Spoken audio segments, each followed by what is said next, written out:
रीवा जिले का हाल यह है कि हल्की सी बरसात होते ही शहर सुनामी की चपेट में आ जाता है। पुरानी ट्रांसपोर्ट नगर क्षेत्र का हाल तो और भी बदतर है। आश्चर्य की बात तो यह है कि नगर के प्रथम नागरिक कहे जाने वाले महापौर के घर के ठीक सामने ही बाढ़ जैसे हालात बन जाते हैं। एक और सरकार और प्रशासन के बड़े बड़े अधिकारी एवं नेता दावा करते हैं कि रीवा में विकास कार्य आधुनिक तकनीक और उच्च गुणवत्ता से किए जा रहे हैं। दूसरी ओर जमीनी हकीकत यह है कि थोड़ी सी बरसात में ही सड़कों पर जल भराव से जीवन अस्त व्यस्त हो जाता है। स्थानीय नागरिकों का कहना है कि यहाँ हर बरसात में गंदा पानी घरों और दुकानों तक घुस जाता है। सड़कों पर चारों ओर पानी और कीचड़ जमा हो जाता है, जिससे आम जनता को नरकीय जीवन जीने पर मजबूर होना पड़ता है। अब सवाल ये उठता है कि इससे बंद इंतजामी की जिम्मेदारी किसकी है? क्या ये गलती इंजीनियरों और ठेकेदारों की है जिन्होंने निर्माण कार्य में लापरवाही की है, या फिर महापौर और नगर निगम प्रशासन की जिन्होंने समय रहते इस समस्या की ओर ध्यान नहीं दिया? गलती चाहे किसी की भी हो, भुगतना तो यहाँ के आम नागरिकों को ही पड़ रहा है। आप देख रहे हैं सौगंधरा की न्यूज। मैं यज्ञ प्रताप सिंह इस खबर के साथ। खबर मध्य प्रदेश के रीवा जिले के, जहां पर विकास और विकास पुरुष दोनों इसी रीवा शहर में पाए जाते हैं। विकास की लहरें भी इसी शहर में बहती हैं और विकास पुरुष भी इसी शहर में पाए जाते हैं। लेकिन हल्की सी बरसात होने के बाद में यहाँ का जो मंजर है, मैं कैमरामैन को कहूँगा दिखाएंगे कि यहाँ पर चारों तरफ पानी, गंदा पानी आके बह रहा है और डंपिंग हो रहा है नाले का। किसने इसको निर्माण किया?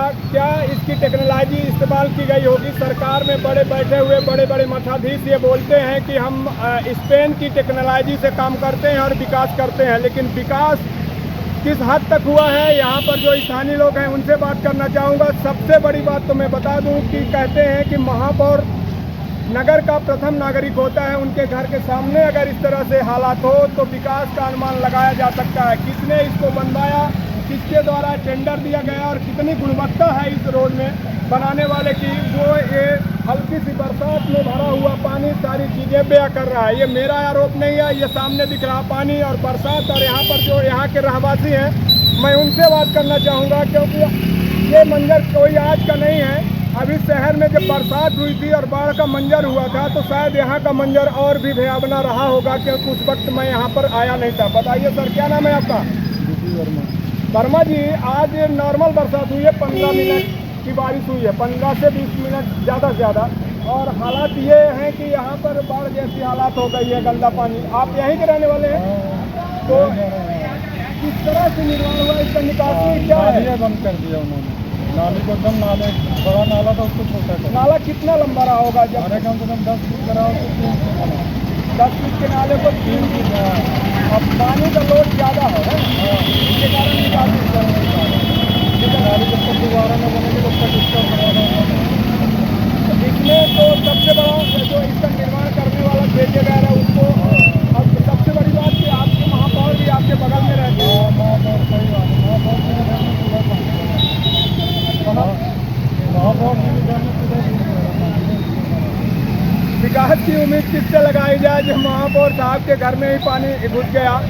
हाल ही में जब बाढ़ आई थी तो पूर्व विधायक नागेंद्र सिंह जी के घर में भी पानी घुस गया था और वो बोल रहे थे कि यहाँ पर एक विधायक जो बहुत अनुभवी और काफ़ी दिनों से राजनीति में सक्रिय हैं, उनका ये बयान था कि निकासी, पानी की निकासी पर्याप्त न बनाने के कारण ये पानी का मंजर देखना पड़ रहा है। क्या वाकई में शहर का विकास हो रहा है? लोग यहाँ घर बना रहे हैं, निर्माण हो रहा है।